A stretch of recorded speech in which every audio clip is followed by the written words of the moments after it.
Yeah, that's right. I see the chat. I see y'all rocking. I see y'all coming. Hit that like button as you enter the building. You know what I'm saying? Hit that like button. Show your love. Show your support. You know what I'm saying? This that dope soul. This that new thing. Nobody don't know about it. Hello, Knick family. Welcome to Lunchtime Live Recap and Reaction Show. The Knicks lost to the Detroit Pistons in Detroit 121-90. Second straight game, the Knicks have not scored 100 points. Is this a team that's hit a rough patch or a team that's been exposed that really can't win unless they are shooting lights out? Tell me in the chat where you're watching from and one word that describes your vibe about the team. My name is Stephanie, aka Queen. I'm joined by Jeff Klafter of the Happily Ever Klafter Daily Sports Blog. Link in the description and under his name, by the way. I'm gonna say this really quick, and then I'm gonna hand it over to Jeff. I didn't get a chance to speak to him, so I'm really interested in his take on the game. So real quick, I'll say the Knicks are a hot freaking mess right now, right? They are not playing well. Not only is the defense at its worst, but the offense, their bread and butter, cannot top 100 points over the past two games. Brunson played his worst game as a Knick last night, in my opinion, and we're going to talk about that. I do think it's a dynamic. It's not just about Brunson creating for others, but others also hitting their shots, cutting, creating space for Brunson, but we'll get into that. We'll talk about Mike Brown. I didn't understand using Cat at the top of the key instead of in the box against the smaller Detroit Pistons. I didn't understand the small lineups that could not corral a defensive rebound. Diawara is raw. I didn't understand using. I get that Diawara is raw, but I would have still used him on Cade over McBrown and McCullough. I didn't understand the double big lineup against the smallish Pens. Like we'll get into this. All that being said, you're not going to convince me that this is not a good team. Like this is the same team that won the cup, that had to beat a physical Orlando team, had to beat a long athletic San Antonio team. And even with, I don't know how many rotation players down when we played San Antonio the last time, really, really did a good job up until, I don't know, the last 5-6 minutes of the game. The same team that beat Atlanta last week. Now, all of a sudden, Brown is suspect. The team needs a major trade. Brunson is a ball hog. Like, I get that we're not playing well right now. And we need to get back to our defensive ceiling, or get to, I wouldn't even say back, get to our defensive ceiling, get back to our offensive ceiling. Do they have things they need to figure out? Absolutely. Can we use another ball handler? Something I've been pounding the table for, and we have to get into roster construction as well. You're not going to tell me this is now like a playing team. Like, I'm not buying it. I'm going to listen to everybody, but you're not going to convince me that this is just not a good team going through a bad patch that needs to get it to get it together. Anyway, let's talk about it. Jeff, what did you see? We'll get into it more in depth, and then Knick Nation will be joining us a little while later when we open up the panel. The chat, let me know where you're watching and give me one word to describe your vibe, around this team. Jeff? Disappointed. Like everything seems like it's in disarray right now, and I'm not exactly sure why. Part of me is like, it's an 82 game season, and you're going to have some bad stretches in any 82 game season, but we haven't had a prolonged stretch of this much losing since like 2022. And so from that standpoint, I think you have to be concerned about what's going on. I think the fact that Brunson and Towns combined for 12 turnovers last night is like, what is happening? And most of them of unforced variety, in my opinion. I kind of thought that Brown fumbled the ball from Jump Street. I don't know why, with Jalen Duren out of the lineup, that we're going big to start. That's puzzling to me, and maybe he's just trying to figure some things out. I don't know. Mitchell Robinson does not look like his normal self, especially. I mean, it's crazy because there were stretches, even in the third quarter, where I felt like he was protecting the rim and being a deterrent and guys, but then we would not get the rebound and nobody else would. And then they'd kick it back out and end up with a 3-pointer. And it was just super frustrating to watch. I mean, it was just, you hardly recognize this team, in my opinion. It's not the team that was playing with pace and with a sense of urgency and really looked outstanding earlier in the season. It looks like they're just, going through the motions, for lack of a better. I mean, I think what you can see in a pattern in 3 games where we were down by 20 points in the second half consecutively, and in all of those games, the other team just looked like they wanted it more. And that's disturbing. Like to me, if you lose because you get beat, okay, but I don't think there are a lot of rosters out there that are just, vastly superior to the Knicks roster. There's no reason that you should go in to Detroit when they're on the second night of a back-to-back and you had a day of rest and you should get your doors blown off like we did. I mean, we got out-hustled, out-rebounded, out-muscled. They were very much in tune to the game, and we were just like, another day in January, like no big deal, like no urgency, no pride, just kind of like not even a team. It almost felt like just, 10 individuals who are out on the court to do their own thing and get their own, and I'm not sure that it's just a Josh Hart injury. Like, I don't think hell no. It's simple as plugging Josh Hart back in and everything is fine. Right.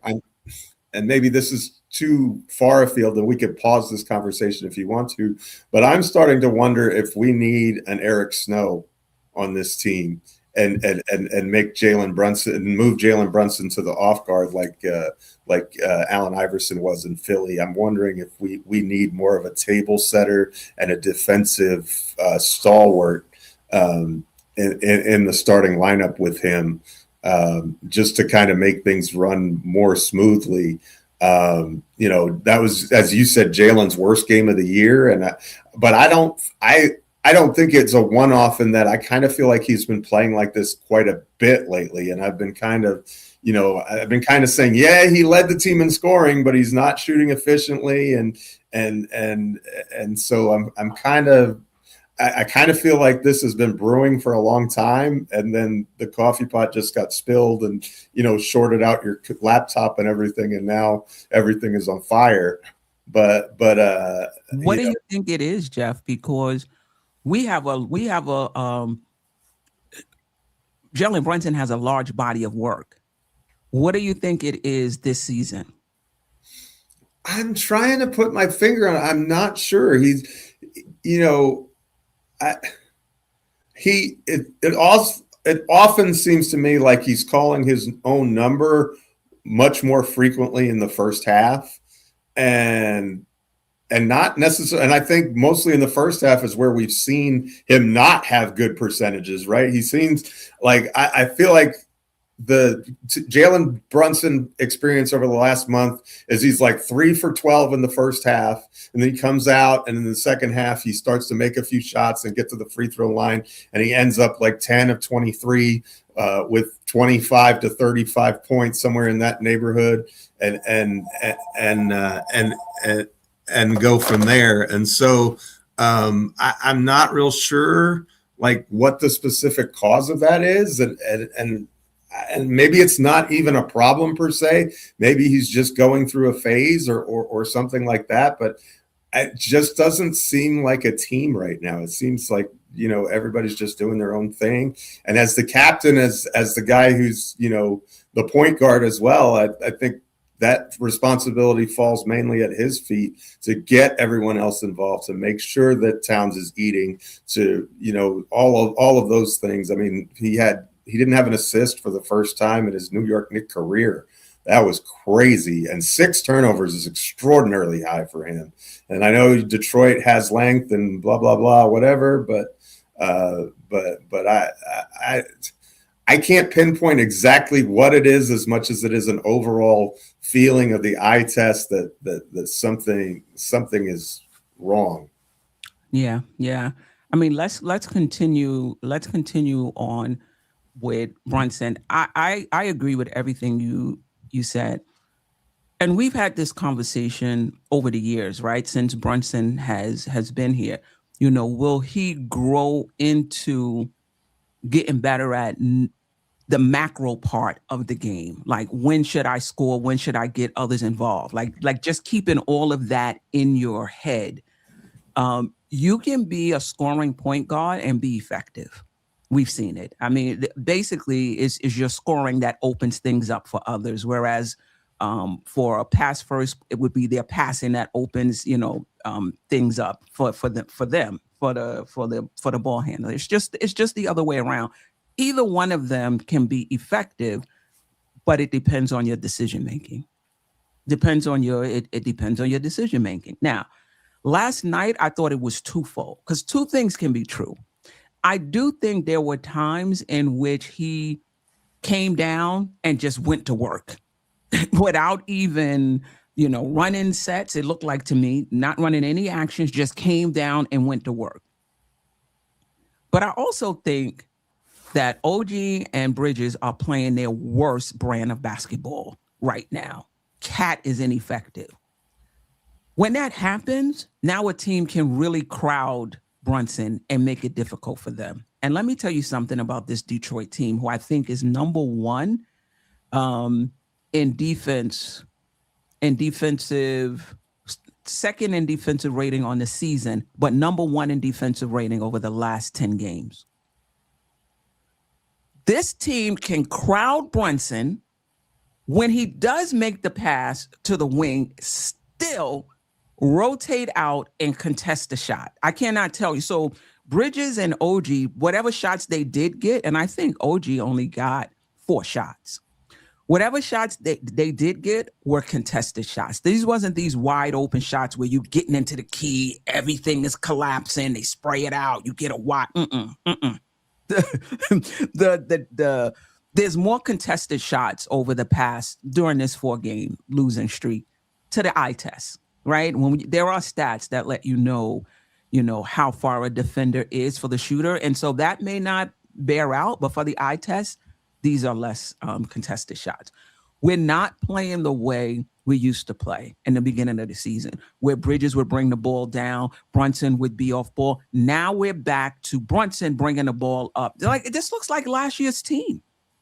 Brunson bringing the ball up all the time. Brunson going to work.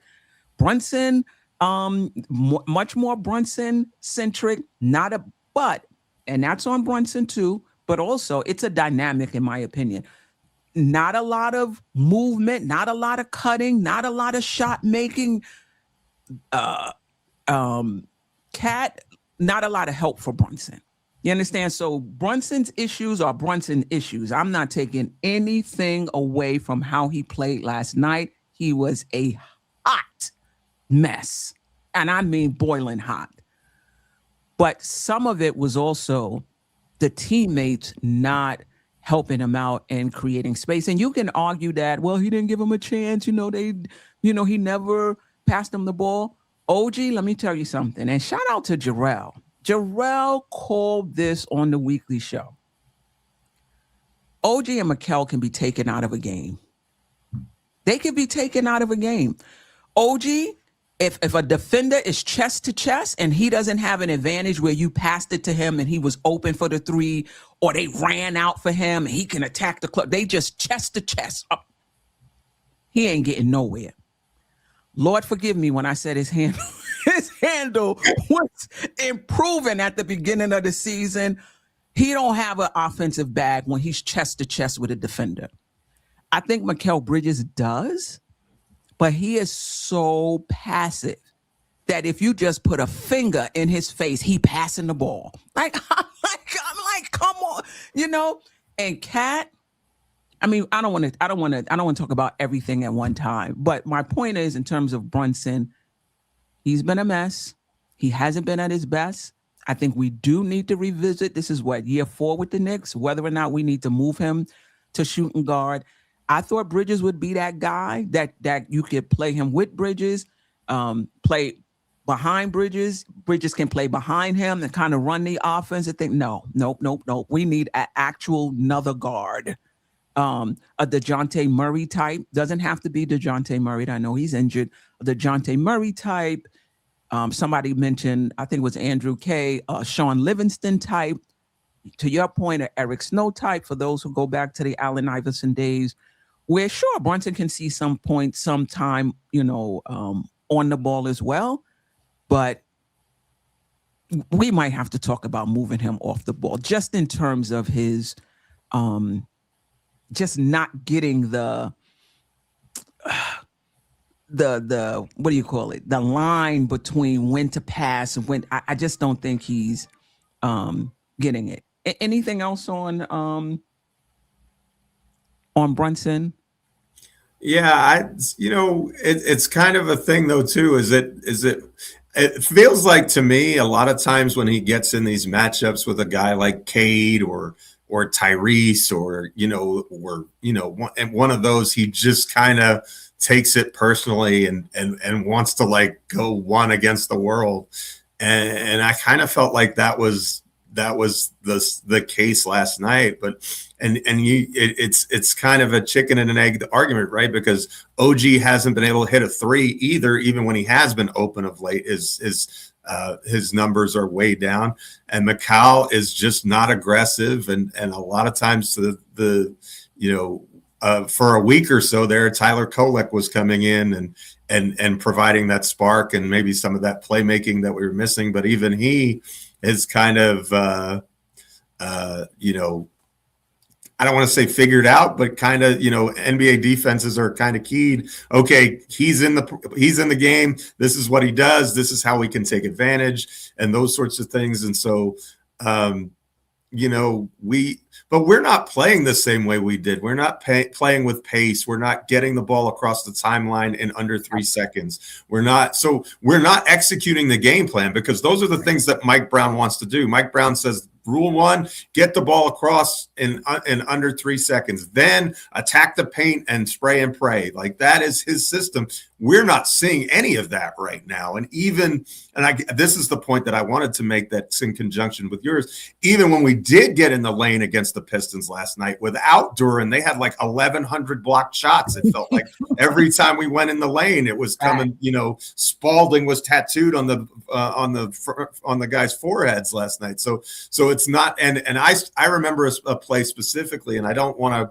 Deuce was fantastic shooting the ball last night. He might have been our best player, but there was one, I think it was in the third quarter, we had a fast break and Bridges is wide open and he decided to attack Cade, and Cade swatted that thing into the 5th row. Whereas if you just make that pass, Bridges has an easy layup or dunk.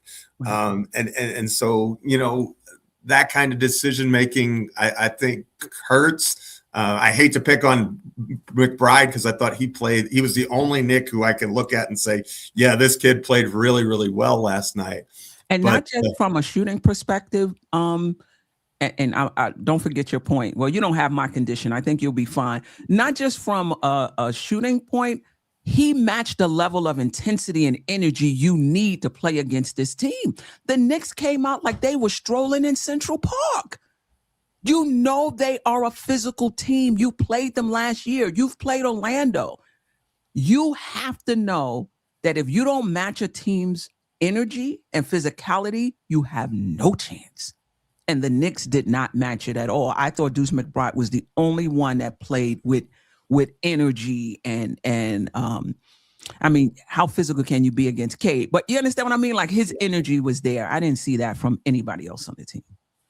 And the problem he has is Cade towers over him, right? So it's not enough to just be a dog. I mean, Cunningham can get whatever shot he wants to against McBride. He doesn't even have to dribble, really. He could just raise up and shoot because he's got and Cunningham's kind of a unicorn like that. He's a very tall guard who's extraordinarily skilled. And when, his 3-point shooting is improving. And so, when you have that kind, and he's one of the top guards in the league for a reason. I mean, I think Cunningham is certainly all NBA Absolutely. At one of the teams. I mean, if you want to say first, second, third team, that whatever argument you want to make, there are arguments for both sides, but Cade is awesome, and Deuce is at a disadvantage already. I didn't think he did poorly necessarily, but like you said, he brought the requisite energy, even if the rest wasn't there. But I mean, Bridges and Anunoby have been persona non grata for over a week now, in my opinion. Like, neither one of those guys is locked in and playing at we've seen OG be a borderline all-star multiple times this season. He doesn't look anything like that player right now, and I don't really understand what's different other than the pace. It doesn't seem like we're doing what coach is asking us to do to start off possessions, and if that's fatigue, if that's rebellion, if that's whatever the case may be, they've got to figure it out. This team has too much talent on it to be trailing by 19 points in the third quarter every single game, which is literally a replay of the same game 3 games in a row that we've seen. It's like you can strip away the team, the opponent's jersey, whatever you want to do. If you just look at the Knick performance the last 3 games, it's like just on repeat. It's like Groundhog Day. You just, you can just see the same patterns existing. And I would argue that even in some of the games that we were winning, you saw some of these patterns kind of starting to rear their ugly heads. But now teams like Philly is fully rounded into health, except for Oubre. Detroit didn't have Duran, but they had Tobias Harris or LeVert. Yeah. But I'm just saying they had, they still have Cade, and they have a lot of their players who I think are the more impact. Like, I'm not big into Tobias Harris, and I think Stewart did at least a Duran impersonation, if not being better than what Jalen would have been. And that's not meant as disrespect to Jalen. It's just he did a great job, I thought, last night in protecting the paint. And so, but you also see you see us giving up 3-pointers to scrubs, like on a regular. We can't seem to get our rotation straight. We're back in this getting lost in drop coverage when why are we even playing drop coverage kind of thing. So to me, it's a lot of self-inflicted wounds, and I'm not sure if it's because of rebellion or fatigue or just brain farts or what the cause is. But I think we would do ourselves a favor if we would kind of get back to the game plan and doing the things that accentuate our strengths right now. We're playing away from our strengths. In fact, I think you can argue we're playing to our weaknesses right now as a team. Yeah, I don't want to lose track of the fact that the Knicks aren't playing well, but the opposition has something to do with it. As well. It's possible. And for those who understand schematics better than I do, be sure to chime in. I wonder how much there's tape now out on the Knicks in terms of how the Knicks like to play. As you call it, spray and pray in terms of getting into the key, getting second chance points. I think the Knicks only had 5 offensive rebounds last night. Mitchell Robinson had 3 of them. McCullough had 1. Daddier had 1. So the Daddier one was in garbage time, right? So they know how the Knicks like to play, and everybody knows how each team likes to play, and that's the game plan. To kind of take away what they do best, and they took away offensive rebounding from the Knicks. They took away the 3-point. The Knicks only put up 30 3-point attempts. Now, listen, most of the starters were pulled in the fourth quarter. Maybe they get to 40 if they play, if they play the fourth quarter. But my point is, teams know what the Knicks want to do, and these really good defensive teams know how to take it away. I feel offensively the Knicks are talented enough to find, you can't take everything away. I feel like the Knicks are talented enough, but I'm not sure about their process of late. So, for example, I don't understand why Cat. First of all, I don't understand the double big lineup with Doran out. Like, what is that? Number one. And I say I don't understand because I don't want to get on Mike Brown. He has all of the factors. And I said this about Thibodeau. He has more factors than I know that go into the decisions that they make, right? I'm sitting on the couch with maybe 3 things I'm factoring in. He probably got all the advanced stats, lineups, this, that, whatever. He probably got 100 factors that go into his decision. So I'll be respectful and just say, I don't understand. I didn't understand the double big lineup. I didn't understand the use of Cat. Now, Cat was, if Brunson was a hot mess, Cat was an inferno. Like, he was a hot mess last night too. 6 points, only 1 rebound in 23 minutes. 1 rebound. How do you get 1 rebound? I mean, come on. 6 turnovers himself. But why is he playing at the top of the key? Now, I get it. You want him at the top of the key. You're going to pull this into, you're going to get space. I get all of that. But mix it up. They had nobody over 6'9". You couldn't find Cat in the post. Like, you couldn't mix that up and give him some looks down there as well. And if he doesn't go down there, you can't, in one of those timeouts, say, look, because you can't just leave it all on the players, right? Sometimes you got to remind them, when you call that timeout, look, we're going to switch it up. We're going to hit Cat in the post. Let him go one-on-one. If they double, he should be able to locate like something. I didn't quite understand the use of Cat last night. And maybe that was Cat. And maybe that was Brunson. Maybe that had nothing to do with Mike Brown. I didn't understand it last night. Geoff? I just think a complete lack of physicality from all of our players, especially our bigs last night. We got pushed around and beat up. Like, as you said, we were strolling through Central Park and they were running a marathon at full speed, right? They were like working hard and we were just kind of there. And so, Towns' performance was, I kind of chalked up the last one. Well, maybe he wasn't, fully recovered from, because if you've got the stomach stuff, and I can understand, battling through that, wanting to be on the court and just struggling.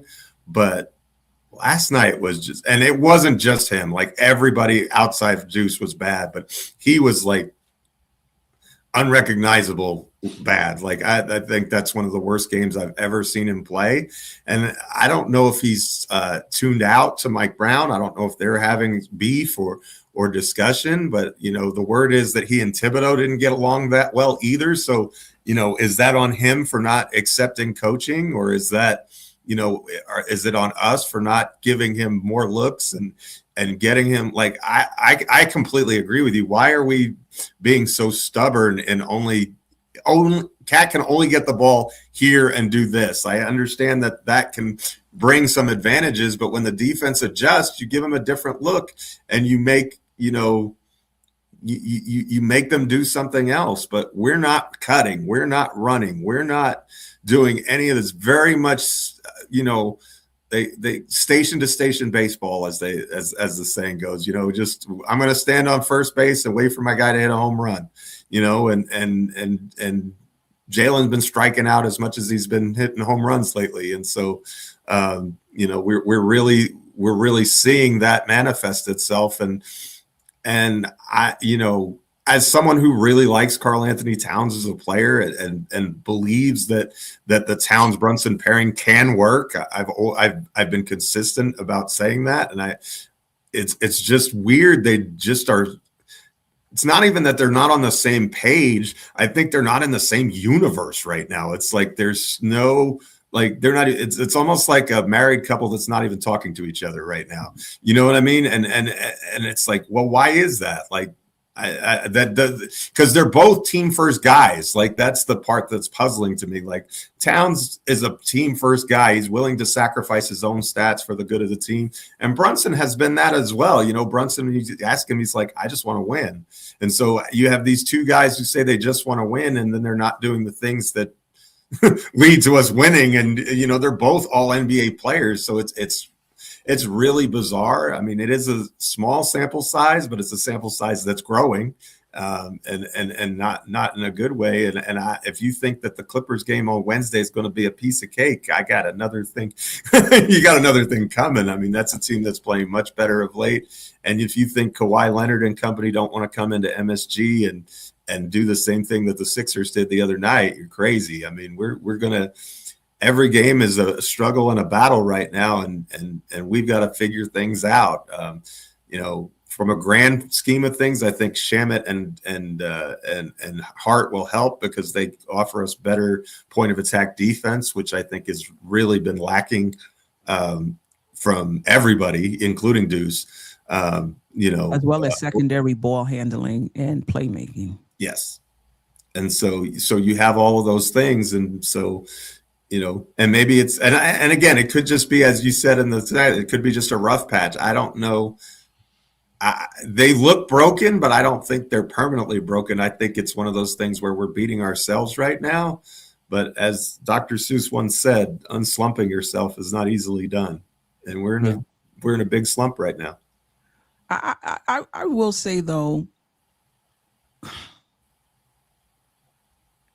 schematics matter. Lineups matter, and approach to the game matters. Say what you want to say about last year's team. I felt last year's team with similar players, right? We added Yabu, who doesn't play that many minutes. We added Clarkson. Last year's team, in my opinion, was a dog team. Now, were there times when they would come out in that first quarter or that third quarter? But I never really questioned them in terms of their spirit and the way I'm questioning it now. Randu says, I think there's something deeper going on with the Knicks to why they're losing.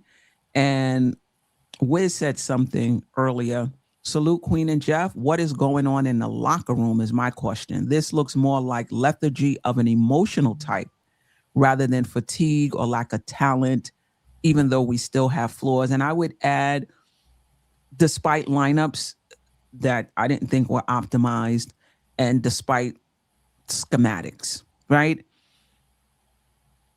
Is the way this team looked against San Antonio, which both an offensive and particularly a defensive juggernaut, just the energy they showed up with. The energy they showed up with when they were winning games down 3 rotation players. And I was like, wow, like just finding a way to win. That energy is gone. Now, you can argue, fine, they had energy. The only reason they won those games was because they were shooting lights out. And they were. Like one game was 135, 133. No defense, but the Knicks offense was flowing and they were able to shoot like 89%, win the game, right? So I do get that. But just energetically, it was there. Lately, they look flat. Now, let me see if I can get to Jerrell's comment. The Knicks haven't had more than 2 days between games since they played in the NBA Cup. They've either played with 1 day's rest or in a back-to-back for the 12th game in a row. Not an excuse, just saying. I mean, I do get that, but Mike Brown is playing 55 players. You know what I mean? It's not like we're playing back-to-back and we're only playing 7. Or we're playing every other day and we're only playing 7. Guys are averaging, 34, 35, 33. It's not like they're getting massive minutes. But anyway, Geoff, what's your thoughts on that? And Knick Nation, you can you have the link. You could come in whenever you're ready. I think what's disturbing to me is, and I didn't get to be on the post-game show for Philly, but in the third quarter of that Philly game, I think the Sixers ran the same play like 15 times in a row, and the Knicks didn't stop it once. Like, how in the world, like, you got to be able to call a timeout. You got to be able to see, hey, they're doing the same thing to us every single time. And it seems to be happening a lot lately. We're not adjusting in game. We're not on point. And maybe it is just an energy factor. But again, players are playing fewer minutes than they were a year ago.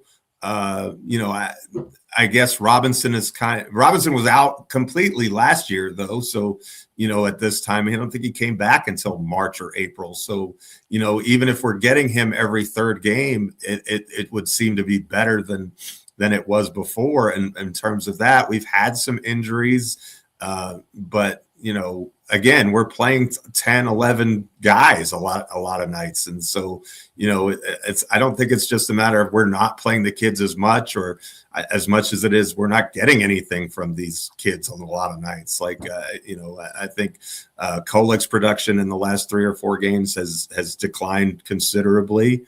You may say, well, he's not getting enough minutes. I can, okay, we can have that discussion. I think that's a good one, but it's not just him. Like Clarkson, when we were winning, was playing out of his mind.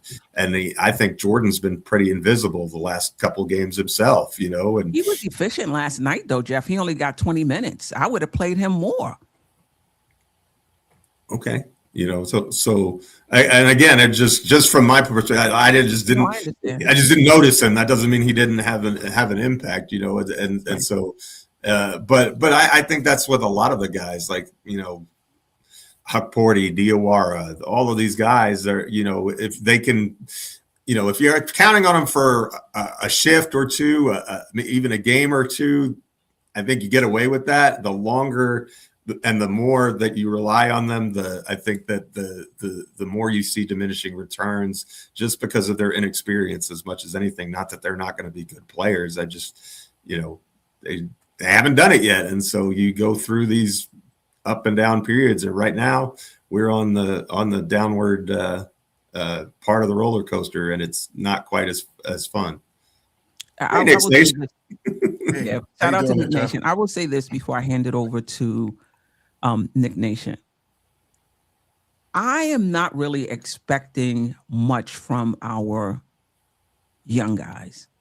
Like for me, if they do nothing else but just hold the line so that our starters don't have to play a lot of minutes, to me, that's level 1. That's a good thing in and of itself. And then if you happen to get other things from them, a scoring or whatever, I think that's a plus. Listen, I've said this from the beginning where everybody think I don't like young players. That's not what I'm saying. What I'm saying is being up and down is a part of their development, and they are allowed to be up and down. Like that's part of the development of a young player. You cannot, in my opinion, put them in spots where you're counting on them. That's my only argument with the young players. Play them, but don't count on them. They're going to give you, over the course of a season, you're going to get positive minutes from them. You are, but there's going to be growing pains, which is why I don't want young players being counted on in the playoffs when things ratchet up and gets tough. That's a tough position, in my opinion, to put them in. Well, can they rise to the occasion? Sure, they could. It's not a chance that I want to take. To me, the Knicks are where they are because OG and Mikal is not playing well. Cat is not playing well. Brunson has not been playing well. And I'm not understanding a good part of what Mike Brown is doing. And maybe they're just not executing. Like I said, I don't know all the factors that's going into his decisions, but there's a few of these decisions that I just don't get. Last night, Diawara, I'm not going to get on Mike Brown. He was in the starting lineup. He's collecting data. I'm like, okay, I like it, but you know what? I think I've seen enough. Let me go in a different direction because we don't know. But there was a reason he shifted. But last night, I would have had Diawara on Cade. Now, Cade is Cade. don't get me wrong. But I would have tried Diawara over McCullough. That he manhandled McCullough. Deuce was in front of him, but he just shot over the top. I would have just tried, Diawara. Anyway, like I said, I'm not gonna kill Mike Brown. Just a few things I didn't understand. Knick Nation, and then we're gonna get to the chat. Chat, hang in there. We're gonna get to you. We always do. We appreciate you guys and what you have to say. Knick Nation, welcome. Always appreciate you rocking with us. You're welcome anytime. Just talk to us a little bit about, what you saw last night. I see the super chat. I'll definitely get to that as well. Good afternoon. Good afternoon, Queen. Good afternoon, Geoff. Good afternoon. Good afternoon to the chat out there as well. Good afternoon to everybody. I watched the game last night, and then immediately by the second quarter, I kind of, saw how this was coming. And then I said to myself, let me separate myself here for a moment and remove my emotions points from this game and just try to watch what was happening to us. So I really saw that second half. And like I say, I just totally separated and watched what happened to us. And there were multiple things, as you guys were discussing, that are true at the same time. And it may sound a little controversial in some ways, but a lot of this I am putting on Brunson. The reason why I'm putting it on Brunson is Brunson's our captain. So he sets the tone and he sets, the direction a lot of times of what we're going. Mm-hmm. We can't always give him the credit when we're at the top, and as opposed to when we're not playing well and toward the bottom. Right. He has to absorb, a lot of it in both. That is a lot that comes with that captain, symbol that he wears on his chest and moves forward with. It's tough to even where to start from, but let's start at the point of where our defense is. Look at if you go back and if anybody gets a chance to watch that game and watch the games, the last 2 or 3 games prior to, look at the distance in which we give players, in which the players, particularly Detroit, gave us. A huge disparaging difference. You cannot, and I repeat, you cannot, on almost any NBA team, give them more than an arm's length of distance before the fact that you can close on them. These guys were sitting there. Please go back, everybody, and watch. These guys are 2-3 arm lengths away from an NBA player. You cannot. It won't work. The worst of the guys will then become to shoot great on you. And that's totally, if you look at that game, that's where we were from a lot of these guys. This is the reason why we get guys who don't shoot 3-pointers well. All of a sudden, their percentages are going up on us. Why? Because they're at free throw. It's like free throws. It's like practice for them. And that's where we were last night as far as with that. Offensively, there is little to none off-ball action happening. So without, because this is where the things that line up far as true and how you, as you say, Stephanie, things that are true at the same time. As much as Brunson is moving and diving and trying to work his way toward the basket, and a lot of times, all of a sudden, if you're really watching a lot of these screens, you'll see there's 2, 3, 4 guys, and then him not moving that and not moving that ball. What these guys are doing is still standing behind the defender. They're not making themselves available, and the coaching staff has not created enough off-ball action to create open passage lanes and free kickouts and what's names. He has the points of where he will say the principles is to get into that lane and then spray. They want to do that on the average of 20 times. They 100% almost took that away from us, and it hurt us. That was one what's name is. The fact is, too, is that they ran odds, looks like, on how many times that as opposed to we run a pick and pop or as a pick and roll. So what they did was jump out on the pick and pop, which then just controls us. Because why? Because there is nobody who aggressively rolls and the odds of them getting that ball. If that had changed, you would have saw the defensive principles change probably a little bit, but it didn't happen. It just doesn't happen. With that being said, there are multiple things that are going wrong at the same time. Just as you said, Brunson can't have his head full down and saying, hey, I'm going to get mine. Because sometime, if like you and Geoff said it, there are matches where he begins to take it personally. And that's what he's doing. He's, you know what I mean? Every person that plays ball, male or female, doesn't matter. There is a machismo point to you at some points in times where you just say, hey, you know what? I'm going to take this player. I'm going to do this name, do this or do that. So what Brunson is doing is arguably he's elevating himself in ways, but not elevating the team. He has to draw that line where he is on point with elevating certain points of his game, but more so he has to commit to elevating the team.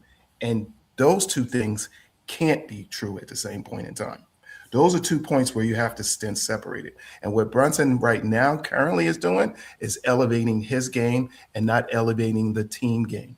Because by all rights, having no assist tells you where his mindset was in that point of that game.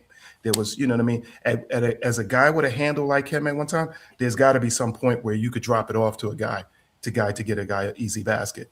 That didn't happen. So therefore, that tells us that, hey, he is kind of focusing and honing in on elevating his game, which eventually does what's named the team at times, but that doesn't work. This is the reason why we keep saying where Kolek comes in the game, it changes the dynamic of the game. It's because why? Because Kolek, like I said earlier, this kid is a natural passer. That's just the point of what he does. Mike Brown needs to figure a point out, because if we don't change the principal points of our lineup, we have to then kind of go back into a point of like college. And why college is because college guys don't all have great handles. There's a lot of them who don't. So how do they create offense? They still create offense with ball movement and off-ball movement. Those are things that currently right now we are not doing as a team, and it is hurting us on a constant basis. Our defense has to pick up. Our players have to come to a point, maybe a team meeting, and discuss this. Something is principally wrong. We don't have Hart. We don't have Shambit. All right, those guys are track runners. I get it. Some of those are the 5 points of which Mike Brown likes to talk about points of his system.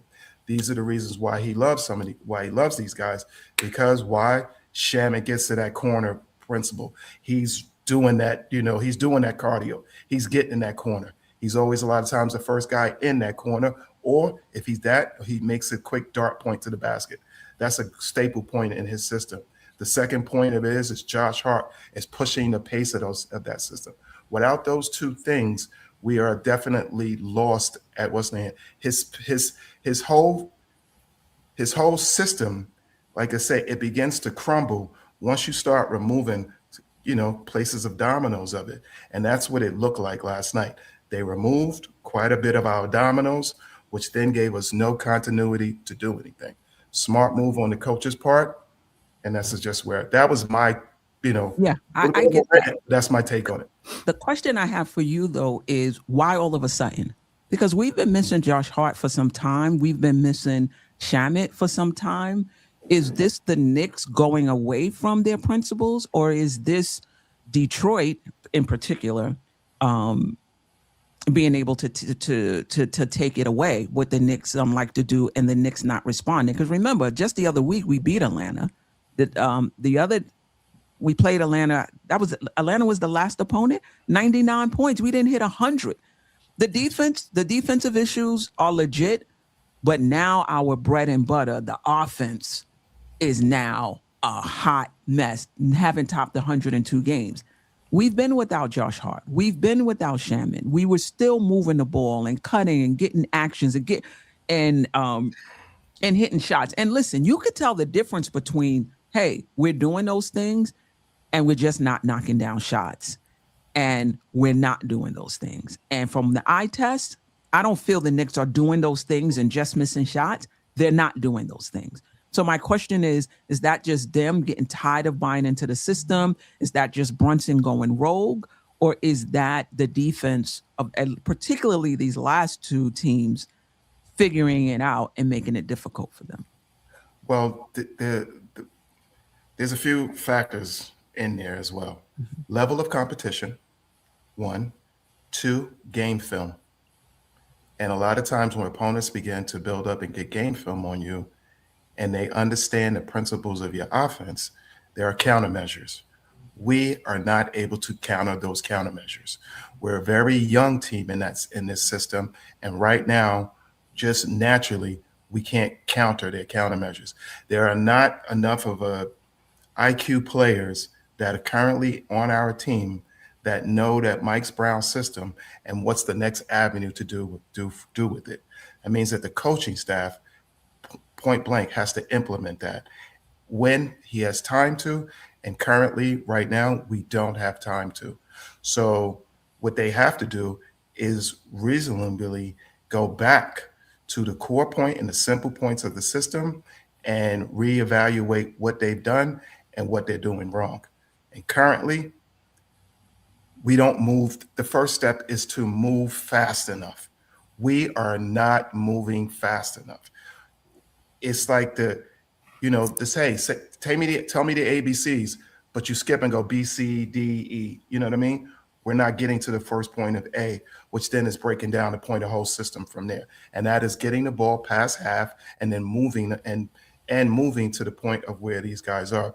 We played against the Detroit defense and the last few opponents that are set up and are ready for us.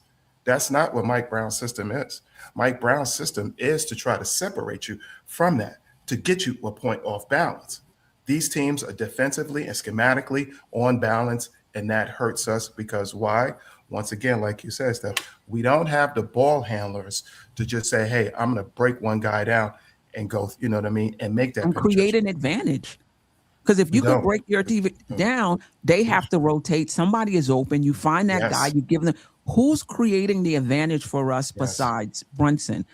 Cat on the double team can create an advantage for us. That's not happening because he wasn't in the post at all last night. So who's creating that advantage for us to get those guys good shots? Because OG and Mikal Bridges are at their best playing off of guys than they 100%. Are creating themselves. I do think Bridges has a lot of creation in his game, or some of it in his game, but he's choosing not to use it. His preference is just to play off of Brunson and just take it as it comes. I really would like to see him to be more assertive because I feel like he can create. Now, Bridges his handle is getting exposed too. I thought he would be good enough as a secondary ball handler.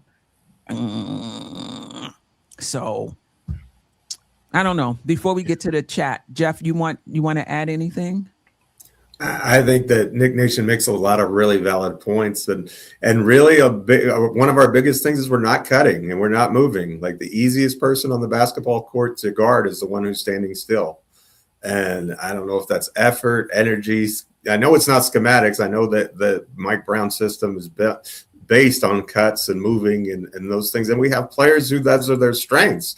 We just seem to be like, yeah, we don't have to do that anymore. Let's just let Jalen do it or whatever. I don't know what the thought process is, but the more we move and the faster we get our offense in motion and cutting, the more dangerous we become and the more difficult we become to stop. If we're just going to take turns going one-on-one with everybody else standing in the corners, we're a very easy team to defend. And the crazy part is our 3-point field goal percentage has actually been pretty good.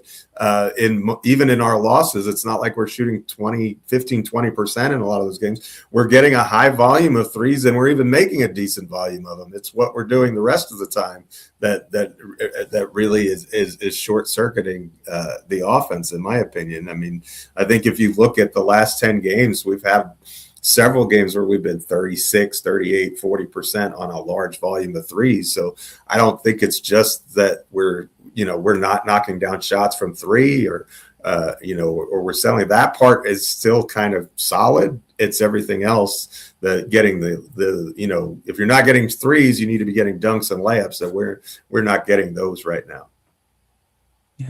Yeah, that's a fact. What's the fix? Do you think this is just about getting back to our principles, getting more gritty? What's the fix? Well, I think we first have to get back to our principles, right? Because it's one thing to say the offense isn't working because the principles are failing. That's one argument, right? But if the offense isn't working because they're not doing the principles, then that's on the players to do what they're supposed to. So step one, get back to what was working, the early part of the season. And then if we continue to struggle, even though those principles are in place, then you talk about roster adjustments or, heaven forbid, coaching adjustments.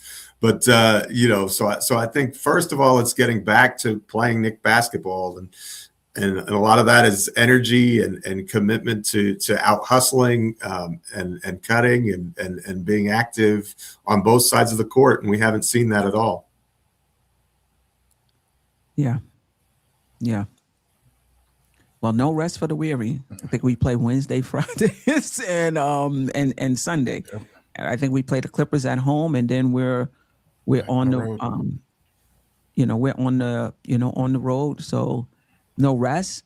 I think Josh is a week away. Maybe they said that maybe 2 days ago, a week away from being reevaluated, not even returning to the court. Shamit. Monday, I believe they talked about him possibly returning. Yeah. All right. Let's get to the chat. I'm sure they're gonna bring up some really, really good points for us. You said you had a super chat too. Oh, I did have a super chat. Let's start with that. Thank you. I appreciate that. Oh, great take debates from Detroit. Listen to Uncle Freezy. I feel Knicks need to play as quick and fast as they can. Josh Hart helps. Also, our Pistons love to penetrate the paint. Yeah, and they do. They did last night, and they had guys step up for them. They had guys step up for them. The energy, you could feel the Detroit Pistons energy coming off the screen. Like they were, and this was the second game of a back-to-back for them. You might want to say they're a younger team, whatever you want to say. They were locked and loaded and ready for the Knicks. They're not what did they shoot from 3-point? They shot 51.6% from the 3-point line. And on the season, they're 18th on the season at 35.5%. They take just 11 attempts. And last night they took 31 attempts from 11. Did I read that right? That they only take 11 attempts? Here it is. Detroit takes, because that just sounds like, yeah. Oh, that's made. I'm sorry. Attempts 31.5. They only make about 11 of them. Last night they took 31, but they made 16. Listen, I think everyone knows with the Knicks, you're going to get 3-point attempts. They're going to be wide open. And even if you're not a good 3-point shooting team, take them. Because if you're hot that night, you have a good chance. You have a good chance of winning. Great take debate. Your team was great last night.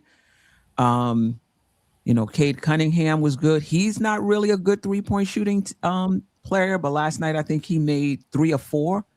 13 assists. Oh, I have to say this about assists because I know Ajay is listening. Part of the assist obviously is you have to pass the ball, but guys also have to make shots as well. It's a 2-part equation there, and a lot of times, if you're not tracking it, you can't just go by assists. You got to go by. I think there's a stat called potential assists. I think you could do. You can track drives, passes off of drives, like what was the percentage of passes, off of drives that Brunson made. But just keep in mind that assist is a 2-parter. You got to pass and guys have to hit shots. That being said, you can't tell me that, the passes was made and nobody made made a shot. Anyway, thank you. Great takes debate, from Detroit fan, but has been in the chat. And if you're from another team, you are definitely welcome in the chat. Wayne Peterson, I think Parrish Duggar did a super chat too, by the way. we have another one. Parrish Duggar. Oh, Paris Duggar. Oh, shout out to Paris Duggar. Appreciate you supporting us. Long season. Guys are going to struggle collectively this month just because it won't be how we look in a playoff series. Cat needs to, I take it, get to another gear. And I think he can. Like something, listen, Cat also has a long body of work. Let's not act like this is Cat's first season, right? Something is going on with Cat. Cat showed up for us in the playoffs last season, both offensively and defensively. We know what he's capable of. So it's hard for me when a team goes through a tough stretch to just like automatically flip it. Oh, this is just a terrible team. We just can't win. Like it's a bad stretch. And the same thing with Cat. He's struggling this season. I don't know why, but I've seen Cat in Minnesota. I've seen him here with the Knicks last season. He looked much better than this. Something is going on. This is not like he's played 2 seasons. We know who Karl-Anthony Towns is. This ain't it. What now? Is he just off and struggling with the new system? Is the system not right for him and also needs to be adjusted? I don't know the answer to that, but we ain't going nowhere without Cat. I'm sorry. If he doesn't get it together, whether it's him, schematics, whatever it is, he doesn't get it together, this team is just not going anywhere. Yeah. OG and Bridges, you guys feel free to the only thing I would point to that is that for Cat, and not that I'm saying that, any of this is, excuses his play. But the difference is too, from where he came from Minnesota into where he is now. The difference is that he had a player over there who could break down a defender on his own. Brunson technically, a lot of times, doesn't break defenders down on his own. It usually starts coming off of some point of a screen, some point of a pick, and then he gets that action, and then he attacks that point of a movement. So the crowd in the space of where he is, it's a lot tighter. And a lot of times, Cat, when he was getting those passes in Minnesota, he was open. He is not getting the same look defensively that he has got in the past. When the next time you watch the games, just watch. No, I agree. You know what I mean? And go back. I agree. That's a little bit of question. I'm sorry. Go ahead. No, go ahead.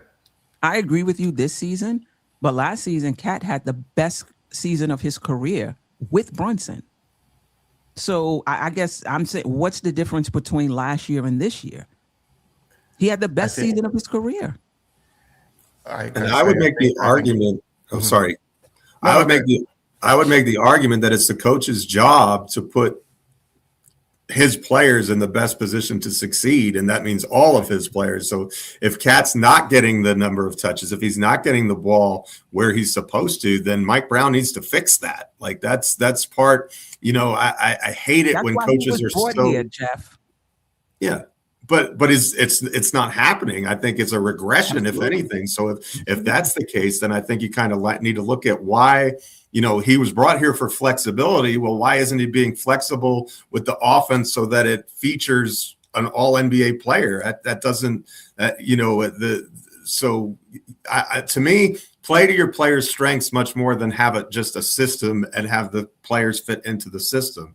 Like I've always been a proponent of that. I think the best coaches maximize what their players do best, and I don't think we're doing that with Towns right now. And I think that's not the only reason for his struggles, but I certainly think that it's exacerbated them. Yeah, Jeff, I just to tag on to that a little bit.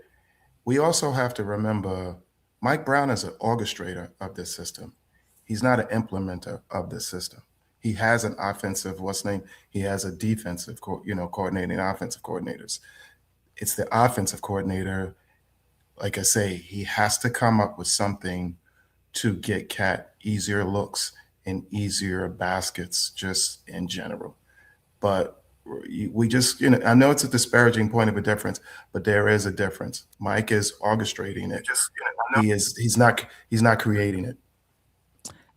I get what you're saying, but it's like a offensive head coach in football who brings in an offensive coordinator. You can't tell me that they're not collaborating on things, and that offensive head coach is just saying, you got it, and I don't have any input into it. I do think Mike Brown is coming with his system, because he already talked about what his principles are. I don't think that's coming just from the offensive coordinator. I do think they are collaborating on it, but in any event, he's the head coach. He could go to his offensive coordinator and say, yo, what's up? We got an all NBA center here that we're not getting the best out of. What can you do? Even if he is totally hands off, what can you put in place to fix this? I think it's within his right, and it's not even as his right, his duty to to say that. He said it last night on a press conference. He said that that's exactly what you just said. Okay. That's exactly what he said on a press conference last night. Good. I said this early in the season. I said, I'm not liking the connection between Mike Brown and Cat. I just don't think Cat gets the rope Brunson gets. And there's two schools of thoughts. And Geoff and I was talking about this before the show. Treat everybody the same. You're not playing well. You come out the game. It doesn't matter who you are. Or this is the NBA. And if you want to keep your job, you better have a good, you can have good relationships with everyone else, but you better have a good relationship with your top players. I don't see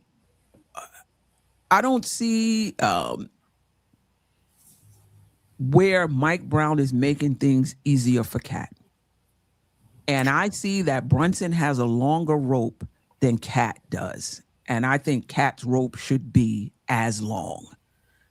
It's important that guys know you're in their corner. And I get it. This might be a little fugazi, like the hell with that stuff. You either playing well or you're not. If you're not playing well, you sit there. I get it. That's another train of thought. But what I'm saying is, you want to get guys playing their heart out, have that connection with them, put them in the best place to position to succeed. I don't believe that has been the case. Now, Cat ain't been at his best either. And some of that is separate from schematics, in my opinion, separate from the lineups, him playing with Robinson and playing the four. I just feel like he's too loose with the ball. I just don't understand why he cannot be strong with the ball. Is he getting fouled? He's getting fouled. But all of this flailing is not helping you get the calls. Get the call. So I need Cat to be better, but I think he needs some help. Like, again, two things can be true. Yeah. I just feel, listen, what was, when Thibodeau was fired, what was one of the points? There was a multiple. We need somebody that's going to maximize Cat and Brunson together. I haven't seen that. And we need somebody that's going to maximize this offense so that it's not Brunson centric. They didn't say that, but basically make things easier. And we've seen that beginning of the season. It's gone now, at least over the past 4. And some can argue even before that, we've just been winning despite that. That's why we brought Mike Brown in. This is where you're supposed to be different than Tom Thibodeau. Now, every team and every coach can go through a rough patch. Let's just see if this is a rough patch. Thing with Thibodeau, when they put that center on Hart, there was no adjustments.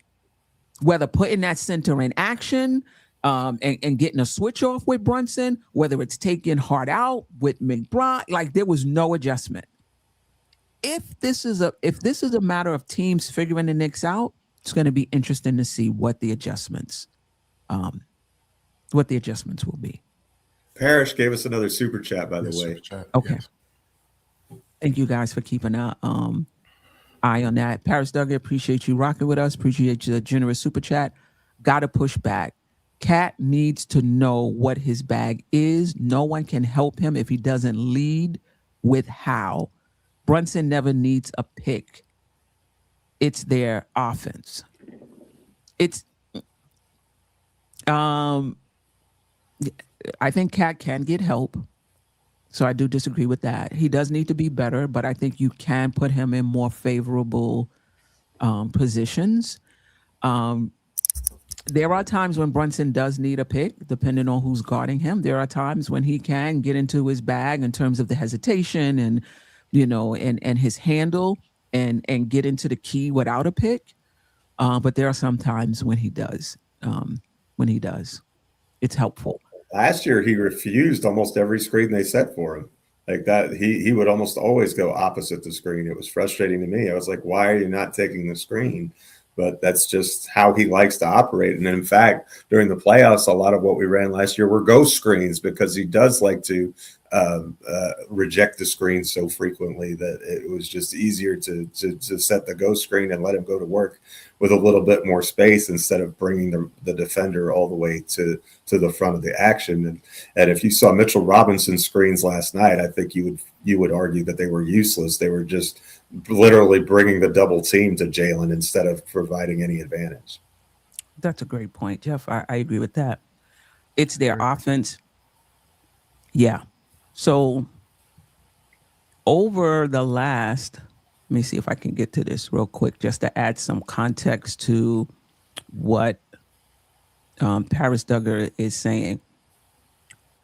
The Knicks are like still top 10 in offensive rating. This is on the season, though. Last 10 games, 8th in offensive rating. Last 5 games, 20 in offensive rating. The last 4 games, which is this 4-game losing streak, 27th in offensive rating. And then the last 3 games, dead last, 30th in offensive rating. The defense is a mess. Don't get me wrong. But their offense is even worse than the defense. Well, maybe they're neck and neck. I don't know. But I would say the offense is worse because the drop is furthest. They weren't a great defensive team, but they were okay. They're not even okay now. But the offense going from, at one point, I think they were 2, 3, to the last 3 games being dead last in points per 100 possessions. The offense is a mess right now. Complete. You're not winning. I don't care what your defense is, unless you're the 2 Knicks or something like that. 99 points, under 100 points. How many games are you winning in today's NBA scoring under 100 points? Win any games nowadays. You could win a game with 99 points in the Patrick Ewing days. They only averaged like 90 points a game, I think, some of those seasons. But nowadays, if you're not up 110, 115, that's like league average. But again, it's a long season. Oklahoma City got blitzed by Charlotte by 27 points in their own building the other night. You're going to have some patches and some stretches where you're going to struggle over the course of a season.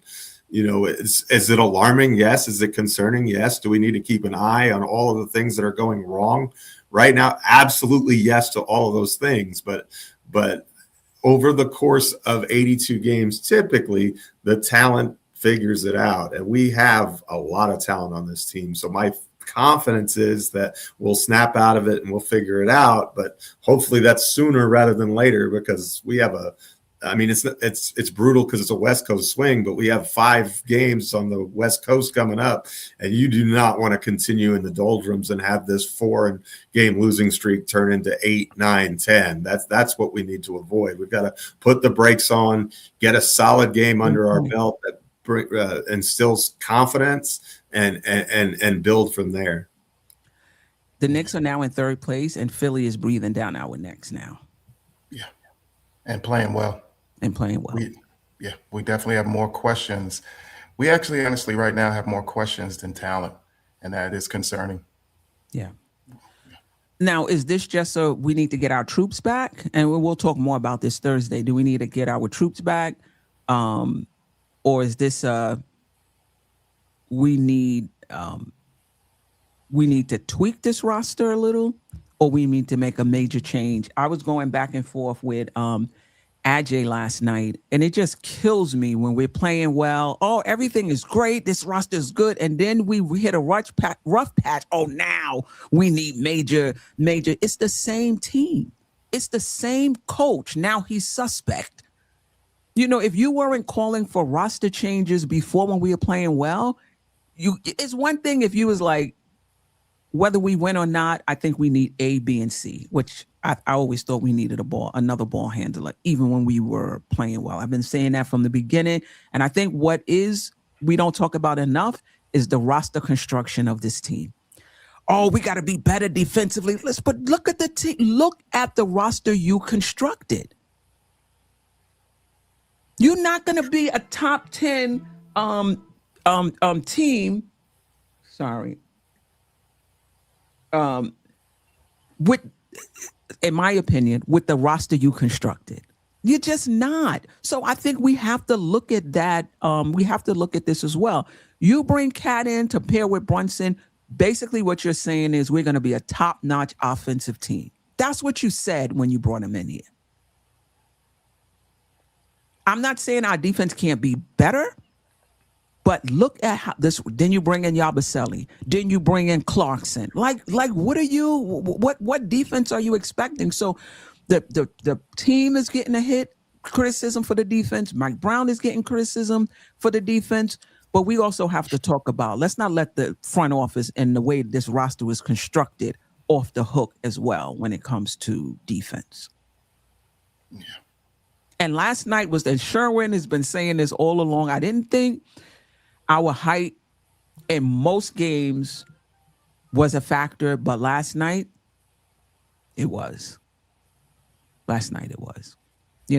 Ironically, when we played our biggest lineups, I thought they were ineffective. So it's like the two big lineup I hate. I honestly, I don't think we needed to go that big. I mean, I don't think we needed to go with those two bigs, but I would have liked to have seen Diawara a little more, maybe a little more Huck Porty, and instead of Mitch. I thought Mitch was fine, but sometimes you gotta mix it up. Wonder Woman, salute Steph, Jeff in the chat. Not sure what is going on. To be honest, I'm a little concerned with the body language. Yeah, the Knicks are looking really flat, energetically, energy-wise. Jamrock had another super chat, by the way. I don't know if you saw it or not. I did not. Thank you. Kev Berg, we can't give up the paint and points from three. Yes. Yeah. Yeah, we can't. Yeah. Jamrock always. JB averaged 4 more field goal attempts the last 10 at 10, 20 versus 24. I hear you.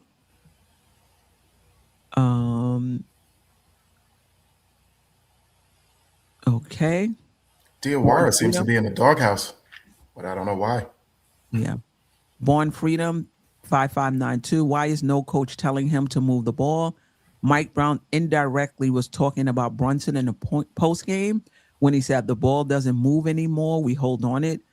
We hold on to it too long. Mm-hmm. Wiz, imagine your top players having 12 turnovers and 1 assist with the only assist coming from your center and not your point guard. Yep. Yeah. For sure. Okay. Yeah, 24 points collective of 4 of our starters. Collective. 24 points. Not going to work. No. Wayne Patterson, let's be real. We've seen enough to know that this is OG Anunoby's offensive ceiling. I hope not. I hope last night's game was not an indication of his ceiling, but I do hear what you're saying. He doesn't have an offensive bag, and when you play him tight and up close, you're not going to get much because his handle is just not tight enough. But if he has wide open threes, hopefully, he'll get back to hitting him at the clip that we're used to, and he can attack a closeout again if they're running out at him. Let's But see. Steph, how long can we keep our same players just positioned in the corner, left corner, right corner, left corner, right corner? That's Cat the at, cat at the top of the key. Brunson, you know what I mean, scrambles and moves around. But our core players, you know where they're going to be. If I know where you're going to be, I'm going to design a game plan for you because I know exactly where you're going to be because it's no surprise. We've got to come up with some surprises. It's just getting too normalized. Basketball is a game, you know what I mean, that has like a dance and just a natural flow point to it. Have taken away that, and what we look like we're doing is just same old, same old, same old, same old. But there's supposed to be movement off of that. There's supposed to be relocation off of that. We're just not getting it. That part right there. That's the part right there. There has been no real relocation, and the players, like you say, if you're getting down and you get into the offensive slower, that definitely then knocks out the principles of getting more of that rotation, and Right. hence is where we're at. Right. To piggyback off of that, there's a massive difference between running to the corner and sitting there saying I'm open, to setting 2 off-ball screens and then a cut gets you to the corner, and then you're there. There's a complete those two things are not the same thing. But that goes back to not getting the ball across the timeline fast enough because there's not as much time to run through all the sets like you're supposed to because it requires time to do all of those things. And if you're not getting the ball into the front court till 16 seconds left on the shot clock, you don't have the time to run through those actions to get to those. So, that's a real problem. Yeah, and that's something we were doing very well to start the season. And now we're back to Brunson grinding it up the court. Now, I don't know if that's, lack of confidence in the other ball handlers, lack of confidence in Bridges. I think teams have been pressuring our ball handlers more lately, ever since the San Antonio game. And so maybe that's been part of the shift, going back to, just Brunson bringing the ball up. But I agree. We have to get the ball, pass it up. We got to get the ball over the court fast enough. They could be taking away that pass, right? The Knicks would be like 2 passes where over half court. Teams might be taking that away. I would have to, look at the game over. And I don't think I want. Don't watch that one again. Don't do that to yourself. Wayne Peterson, how many times we see Mike Brown signal to the ball handler to push the pace across the half court, and the ball handler didn't push the pace. Is Mike Brown even getting to these guys? Yeah, I mean, it's real early, though. Are you trying to say that you think he may have lost them?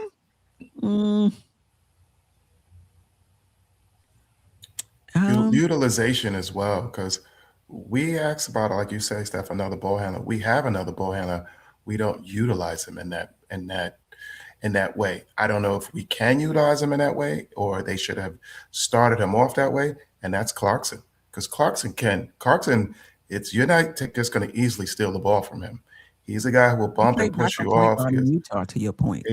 Yeah, exactly. But we don't utilize him in that point of the system right now that way. So it's like getting ball handlers, but then we got to utilize them in that way too, though. And right now we're not utilizing him in that way. Yeah. We got to find answers. Yeah.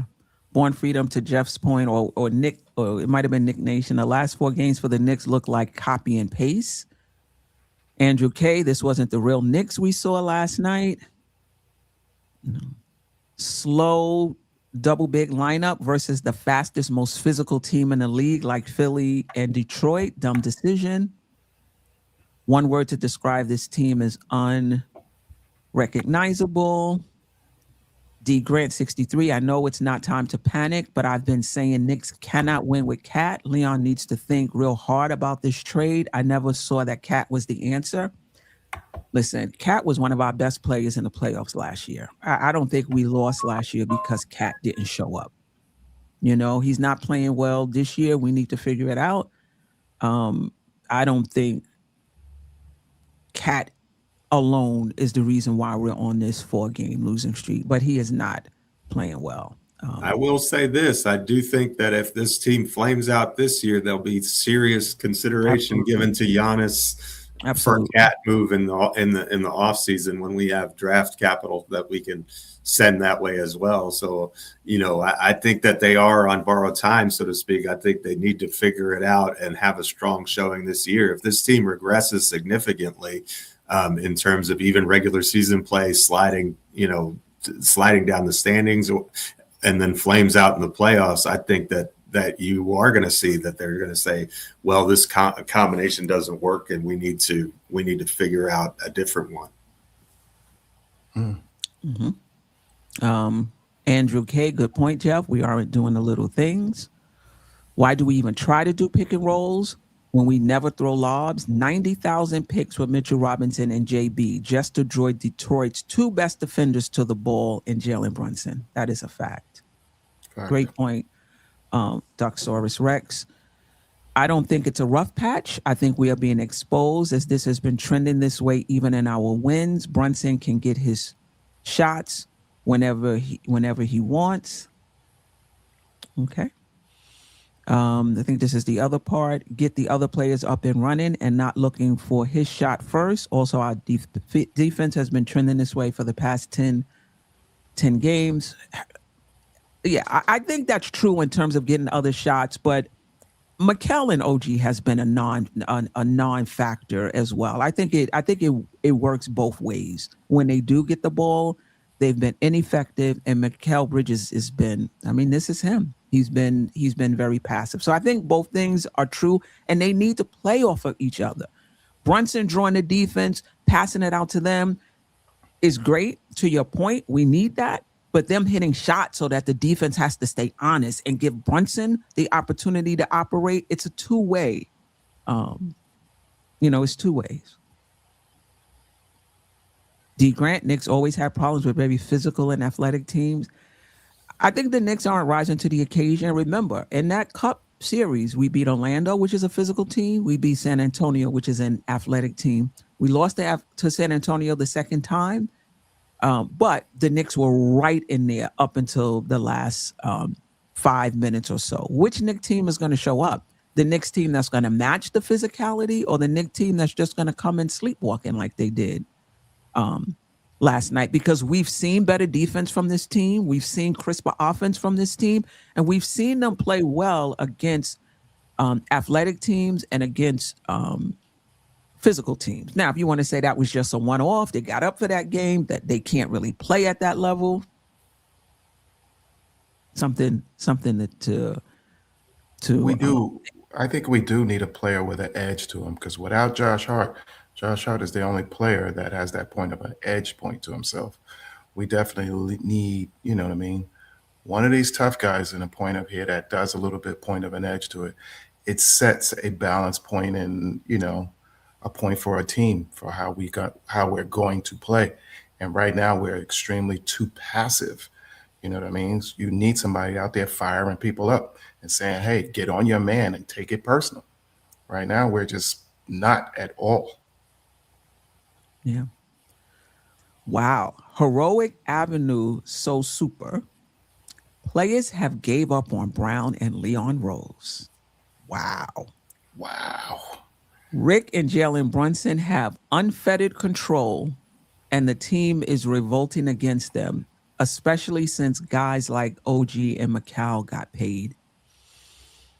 I would have to see other signs to make me think that the team has given up on Mike Brown and Leon Rose. Like, I would have to see more. I would have to see him saying things in a press conference for weeks and weeks and weeks, and the team just not responding to make me think he's lost that locker room. Yeah, I'm not sure how much control Rick Brunson has on his team. I don't know. It's something to watch out for. Jambroni Z. Deuce was the only player to show up. Clarkson was okay. Everyone else was hot garbage. Amen. Yeah.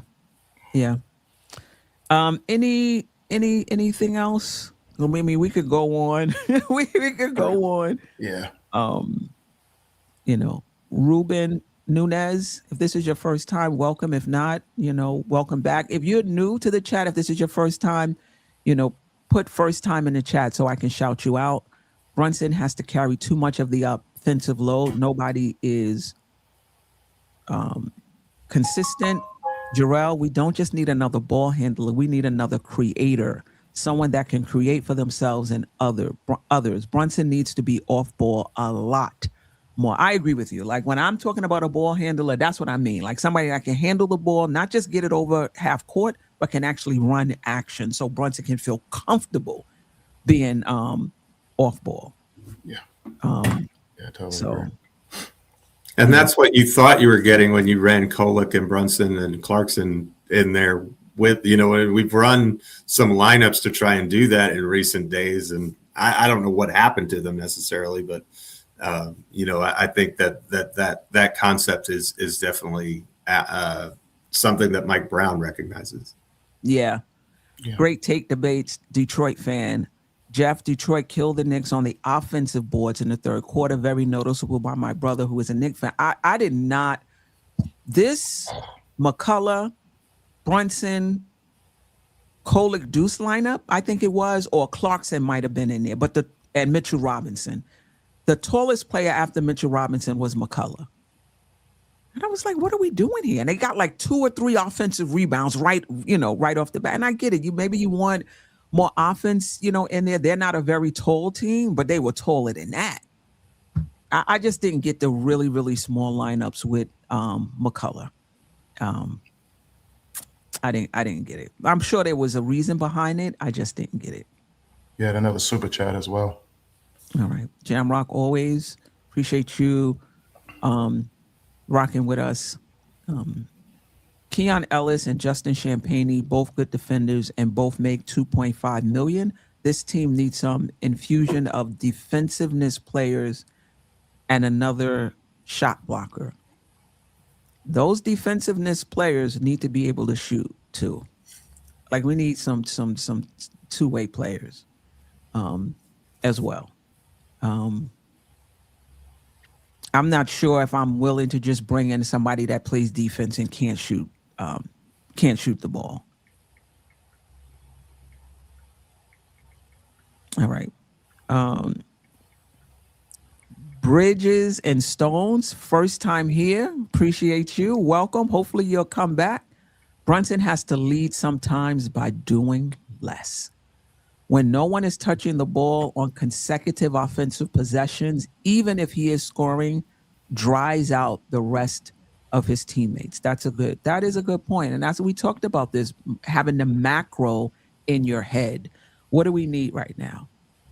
Who's hot right now? Who do I need to get going right now? Like having the macro, in your head. Yeah, I agree. Mr. My City 313, if this is your first time, welcome. Don't be a stranger.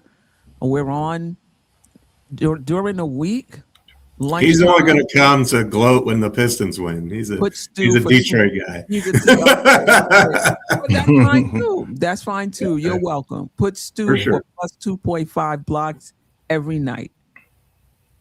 All right. Paris Doug, another super chat. Cat 60 million a year. Just Cowboy like last year. Not sure what that means. Anybody know what that means? Just Cowboy like last year? Not sure. I've not heard that one before. Yeah, but we appreciate the super chat, Paris Duggar. Jamrock always. Does Giannis and JB work based on how they both play?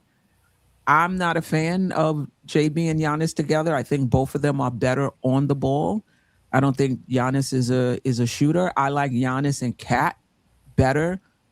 I like Giannis, JB, and Cat as opposed to Giannis and JB. But, that's just me. You got to put a lot of shooting around Giannis for sure. And we have that, by the way. you couldn't tell these past. You couldn't tell. The 3-point shooting has been there. I think it's been there. We're not losing these games because we're shooting awfully from 3-point range. We're losing these games because we're defending poorly, especially at the point of attack, and we're allowing other teams to get whatever they want. Like even last night, our 3-point shooting percentage wasn't what killed us. It was our lack of ball movement and getting better quality shots that killed us as much as anything. So I think we have the shooters. I don't think that's the issue. Geoff, we scored 90 points last night, and 99 points the other night. We had 20 turnovers. Yeah, that was oof. Yeah, and 20 and 20 turnovers. The offense is just not working right now. And some of those shots, 3-point shots the Knicks made, I thought those were like prayers that went in. Like they were just like contested shots that fell. You know? I don't know. But again, it depends on who would need to go out, in a trade like that. It's just that if you do bring Giannis in, if OG goes out or Bridges goes out, you just have to bring in somebody that can that can shoot consistently. All right. Any last words before we get out of here? Hour and a half recap show. Prayers. I'm going to pray for our team. That's what I'm going to do. Amen. Right. Brown has been talking about poor point of attack. Listen, roster construction. You can say what you want. Mikal Bridges is not a good point of attack defender. OG is not a good point of attack defender. Neither is Brunson. So I hear what Mike Brown is saying, but Mike Brown needs to talk to the front office. If Mike Brown wants now, again, the Knicks defense is not at their ceiling. Don't get me wrong. They've played better defensively. But if you want a defensive juggernaut, you're not squeezing that, in my opinion, out of this particular team. I do not see a top 10 defense on this team. I don't think they need to be a top 10 defense to win a championship. But if you believe that they do need to be a top 10 defense, you could talk to you blue in the face about how they need to rotate on defense, how they need better point of attack. It's not on this roster. It's not Kolick. It's not Brunson. It's not Mikal. It's not OG. McBride and Shamet, one of who's injured. That's who you got. So if you want, he could talk till he's blue in the face. We don't need to hear that in the press conference. Go talk to Leon Rose about it. You want a better defense? Go talk to Leon Rose about it. I have one thing, Steph, as well. Yeah. Do you think that Mikal's Iron Man is actually becoming a detriment point to the team? In the sense that they should sit him for load manage him? To me right now, OG needs to sit a game. To me right now, Mikal definitely needs to sit a game or two, but we're not going to. And I believe he will continue to suffer in ways because it's just the strength point of the schedule right now. So with, winning the cup comes a little bit of compression of your schedule, because every team who has won this cup has gone through this same kind of thing where they lose 4 games. I think it's 4. Every team that has won it has lost 4 games on a consistent basis at some point right in time afterward. But Knick Nation, what do you say about the fact that everybody talked about Thibodeau burning these guys out, playing them 40 minutes and 38 minutes? Mike Brown hasn't been doing that. He's been extending the rotation so that these guys don't play a lot of minutes. So they need to play less minutes and get days off. I mean, well, I'm just saying as far as Mikal, because Mikal is a little bit more unique, where a player never takes the time off, and a lot of times he is the continuity for things, and how much we lean on him to have that energy, to have, all of this running around he has to do. We're asking him to be one of our best two-way players. And then with a compressed schedule, and a heightened sense of what the cup was, because it's like a little small mini playoffs, then turn around and just say, hey, okay, you're going to play continuously, keep playing every game. And he's still averaging about 37 minutes a game On the season or lately? on the season. I think he's about 37. I could be wrong, but I believe he's somewhere up there. Yeah. I will say this, and Brian Scalabrine brought this up on Sirius XM radio. He said you can't look at the minutes. Basically, I'm paraphrasing. You can't look at the minutes in a vacuum. You have to look at the minutes in terms of what's the offensive load of the player. Like somebody like a Brunson or a Cat, this was last season, you probably want to keep them around 35 minutes because of their usage and how much they're on the ball. And last year they were about 35 minutes. But guys that don't really put out a lot on offense, mostly just playing defense, you can afford to have their minutes up, up a little higher. Bridges, to me, on offense, he gets a lot of rest, in my opinion, because he just moves the ball along. But I hear what you're saying. He hasn't had a game off, and I'm pretty sure he would want it that way. Let's see. Maybe you could just play him 20 minutes if you feel like he needs rest. Play him 15 minutes as opposed to sitting him out, because I'm sure the streak is important to him. Yes. Oh, yes, it's very important to as him. well. Jamrock always. Keon Ellis is a 42% career 3-point shooter and defender. I hear you. Jose G Insight or Ginsight. Nah, he's getting paid to play basketball. I'm kind of agree with that. Like, if he's healthy, he should play. Like, I don't like. Patrick Ewing always played. Like, these older players always played. Like, why is it this new generation? All of a sudden, it's like, oh, like 82 games. I can't. That'd be like you saying I can only go to work. 60% of the season. Well, if you said 60% of the time, you get fired for that, right?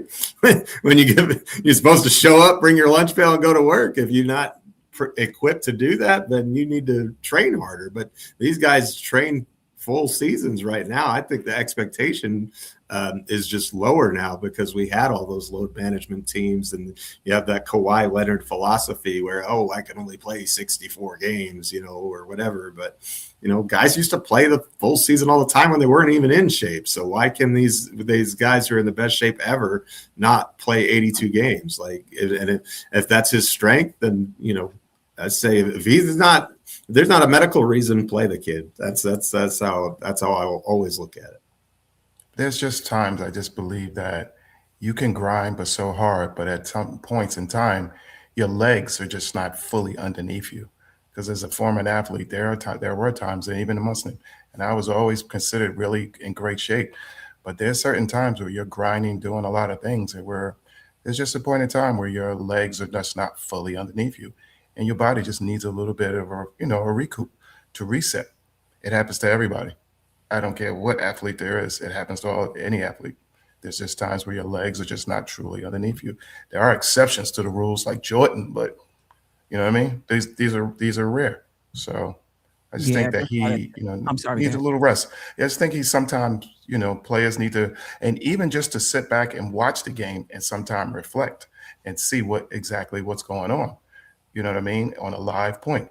He, to me, is, I get it. I get he's healthy. He's this, he's that. But there's just certain times where a player like that, he needs some point of a reset, because he's just, Mikal has been, between the two of them, our two wings have played terrible. There has to be some point of reasoning why to it. Yeah, I think the Knicks are just getting soft. I get what you're saying. It's 36 games into the season. I mean, this is not like this is, game 72. They're not logging the minutes like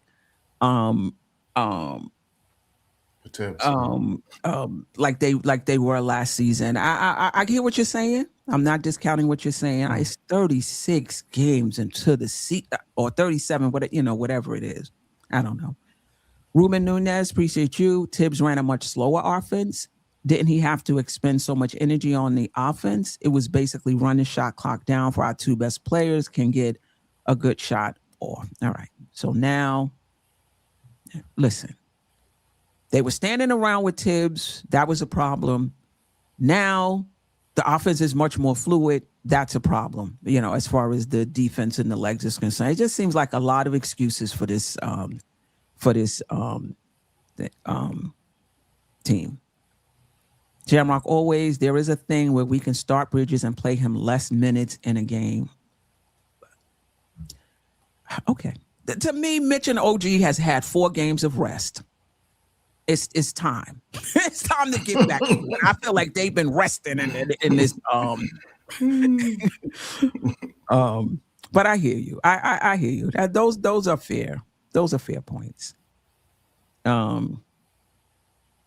He shoots and plays D.A. Train. Appreciate you. It's not the minutes. It's a rough, ugly patch. Okay.